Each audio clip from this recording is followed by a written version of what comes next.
The ploy very nearly worked, because I almost told Christy the truth I'd shared with extraordinarily few people over the years. Would you believe the first real murderer I caught was my own publisher?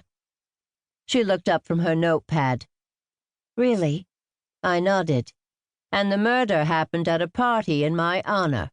Well, in honor of the publication of my first book.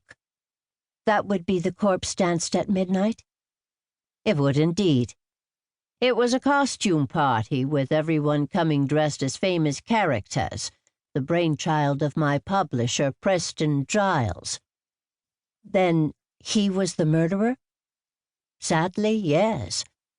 I told Christy, elaborating no further. I'll spare you the details.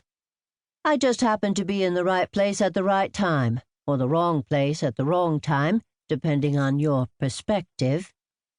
That seems to happen to you a lot, Mrs. Fletcher, especially right here in Cabot Cove. I don't keep a running tally.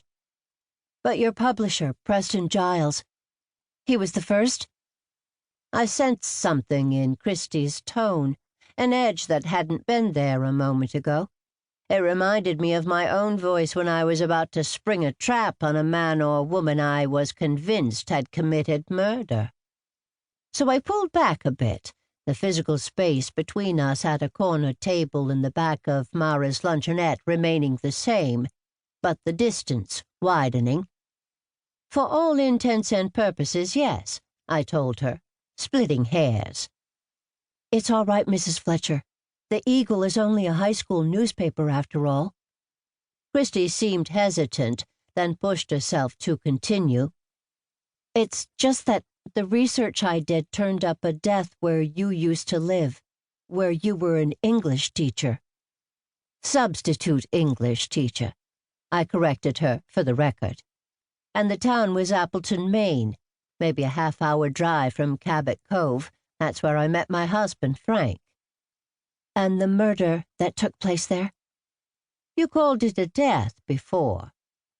But it was a murder. I mean, someone was arrested. That's right, isn't it? There was a murder, and someone was arrested, yes, Christy.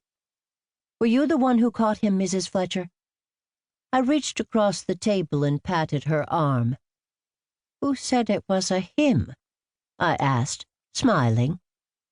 Touché, she said, smiling back. Beyond that, I'm going to need to plead the fifth. For legal reasons? Personal ones. If you've researched me, you're aware that you're asking me about something I've never discussed publicly or in the media. With that in mind, I'd ask that we proceed to something else out of respect for those who don't need all this dragged back into their lives. People moved on, a town moved on, and having the story dredged back up by even the Cabot Cove High School Eagle could do harm to those who, if they haven't forgotten, have at least stopped remembering. Christy started to make a note, then stopped. This would have been 25 years ago? I shrugged. That sounds about right. And you were teaching high school at the time. Substitute teaching, I corrected her again. Yes. She broke off a fresh corner of her blueberry muffin and chased it down with the iced tea she'd ordered with it. This is a great muffin. Mara, the owner this place is named for, bakes them herself using wild Maine blueberries. I've teased her about expanding the business to produce her baked goods on a bigger scale. Christy took another bite. That's actually not a bad idea. Do you have any food-based mysteries, Mrs. Fletcher? I laughed.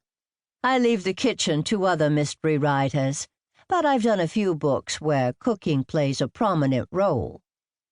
Do you enjoy cooking yourself? Less so as I've gotten older. When you live alone, it just doesn't seem to be worth the effort as much, and I've been living at Hill House for the past few months while my house is being repaired. I fear room service is going to be a tough habit to break. Well, there's always Grubhub, Christy said, flashing a fresh smile. That didn't exist when you started your...